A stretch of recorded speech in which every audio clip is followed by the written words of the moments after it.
একটা কলম, একটা কলম যদি এটার মুখটা না থাকে তাহলে না এটার কোনো মূল্য থাকে না।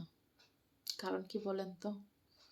কারণ যদি এটা আপনার কাপড়ে লাগে তাহলে কাপড়ে স্পট করবে, যদি আপনার শরীরে লাগে তাহলে এটা শরীরে ব্যথা পাবেন, নয় আপনার শরীরে স্পট হবে। বাট তার জন্য মানুষ কি করে, হয় এটাকে ছাইটে রেখে দেয়, না হলে কেউ এটাকে ফেলে দেয়।